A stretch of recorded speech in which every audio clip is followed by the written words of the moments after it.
Have you ever walked past a church or temple and seen a sign, a quote, something that sticks with you?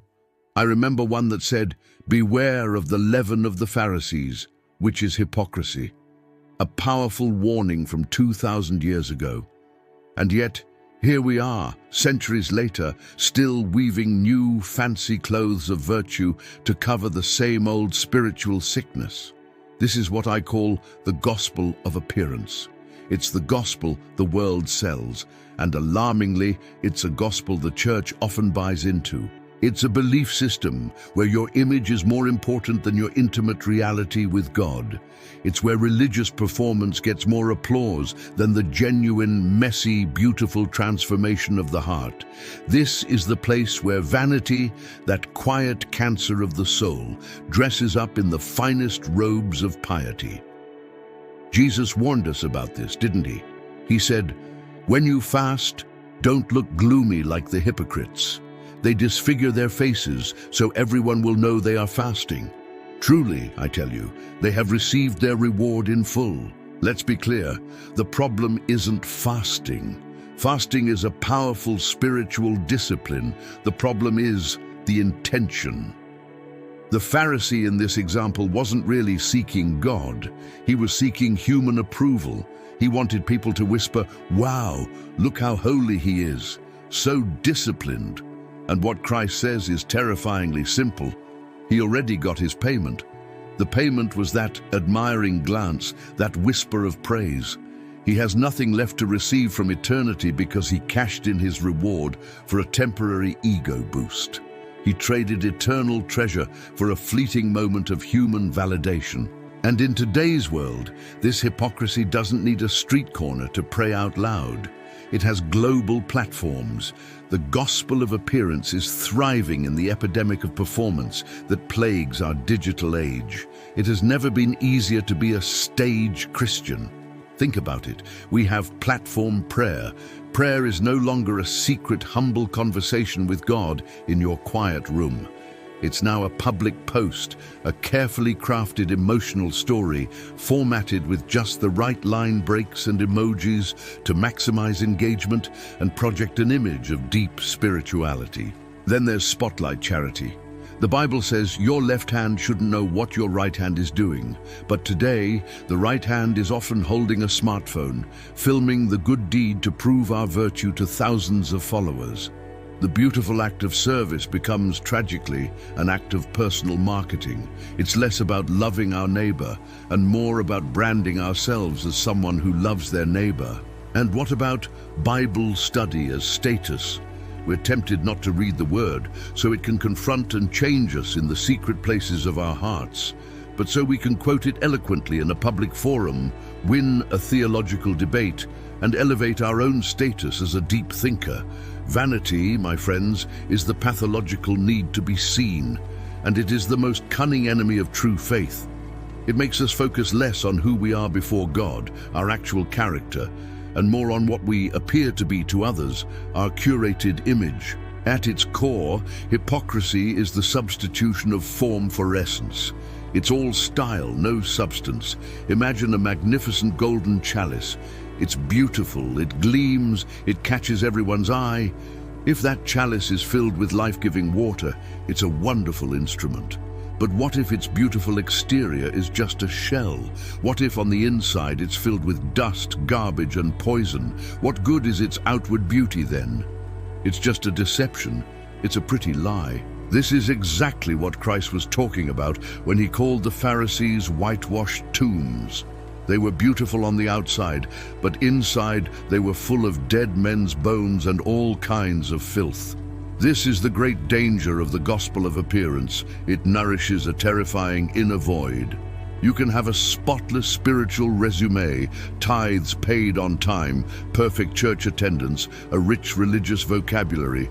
But if your secret life, the life nobody sees, is marked by lies, by envy, by bitterness, or by secret addictions, then your religion is just a well-made mask. And that mask is heavy. The person living a life of hypocrisy is under constant pressure to keep up the show. They fear being exposed by people more than they fear offending God. They worry more about the opinion of the congregation than about the all-seeing, all-loving gaze of their Creator. It's an exhausting, lonely, and spiritually bankrupt way to live. So how do we break free from this cycle of vanity dressed up as virtue? How do we escape the performance trap? The answer isn't to just try and be more discreet in public.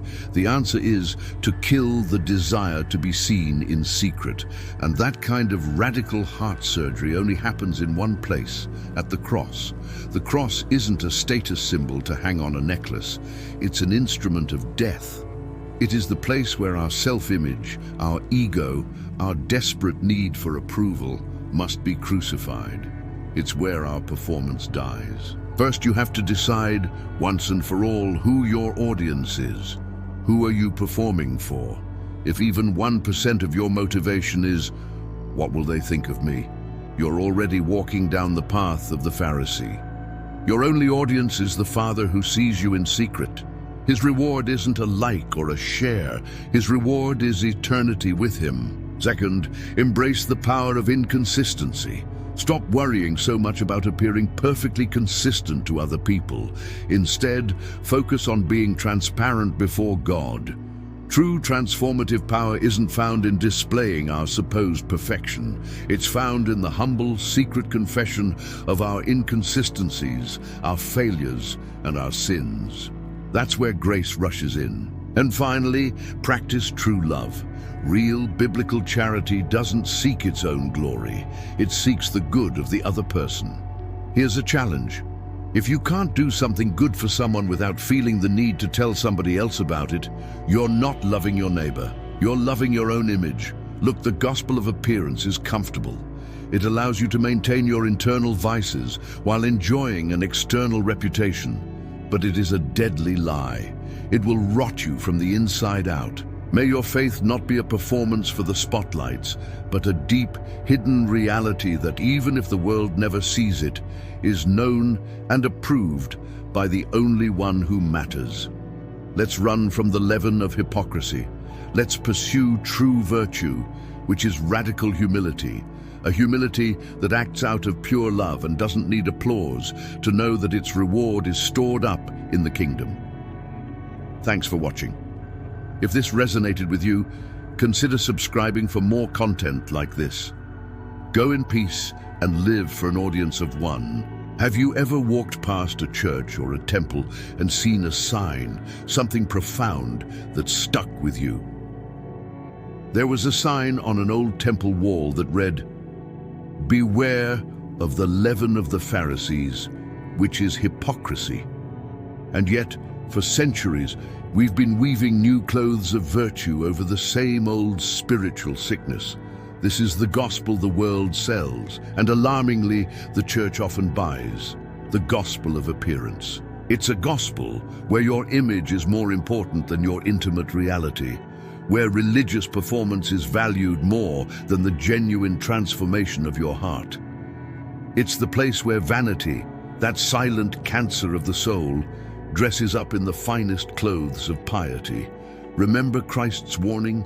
When you fast, do not look gloomy like the hypocrites, for they disfigure their faces so that their fasting may be seen by others. Truly, I say to you, they have received their reward. The problem isn't fasting, the problem is the intention. The Pharisee wasn't seeking God, he was seeking human approval. He wanted people to say, look how holy he is, how disciplined. And what Christ says is terribly simple. He has already received his payment. His payment was the admiring glance, the whisper of praise. He has nothing left to receive from eternity because he spent his reward on the temporary. And in today's world, hypocrisy no longer needs a street corner to pray out loud. It has global platforms. The gospel of appearance is thriving in the epidemic of performance that plagues our digital world. It's so easy today to be a stage Christian. We see the platform prayer. Prayer is no longer a secret, humble conversation in your room, but a public post, an emotional story, carefully formatted to generate engagement and project a sense of spirituality. Then there's the spotlight charity. Remember the saying, the left hand shouldn't know what the right hand is doing? Well, now the right hand is holding a phone to film the action and prove virtue to thousands of followers. The act of service becomes, sadly, an act of personal marketing. And what about Bible study as status? We don't read the word so it can confront and change us in secret, but so we can quote it publicly with big words, winning a debate and elevating our theological status. Vanity is the pathological need to be seen, and it's the most cunning enemy of true faith. It leads us to focus less on who we are to God, our character, and more on what we appear to be to others, our image. Hypocrisy, at its core, is the substitution of form for essence. Imagine a golden chalice. It's beautiful, gleaming, and attracts everyone's eyes. If it's filled with living water, it's an instrument of life. But what if it's covered in dust, has a chipped rim, yet inside it's filled with garbage and poison? What does its external beauty represent then? Only deception. Christ said the Pharisees were whitewashed tombs, beautiful on the outside, but full of dead men's bones and all uncleanness inside. This is the danger of the gospel of appearance. It nourishes a dangerous inner void. You might have a spotless spiritual resume, tithes paid on time, perfect attendance, a rich religious vocabulary. But if your secret life is marked by lies, envy, bitterness, or addiction, your religion is just a well-made mask. And that mask is heavy. The hypocrite lives under the constant pressure of keeping up the show. He fears being exposed more than he fears offending God. He worries more about the congregation's opinion than the gaze of the one who sees all. So, how do we escape this cycle of vanity dressed as virtue? The answer isn't to just try to be more discreet publicly, but to kill the desire to be seen in secret. True purification begins at the cross. The cross isn't a status symbol. It's an instrument of death. It's there that our self-image must be crucified. You have to decide, once and for all, who your audience is. If your motivation is, even by 1%, what will they think of me? You're already on the path of the Pharisee. Your only audience is the Father who sees you in secret. His reward is not a like, but eternity. Embrace the power of your own inconsistency. Stop worrying about appearing consistent to people. Focus on being transparent before God. It's in the humble confession of your secret struggles, your hidden sins, that true transformative power resides, not in the display of your supposed perfection. And remember what true love is. Charity doesn't seek its own glory, it seeks the good of the other person. If you can't do something good without feeling the need to tell someone, you aren't loving your neighbor, you're loving your own image. The gospel of appearance is comfortable. It lets you keep your internal vices while enjoying an external reputation.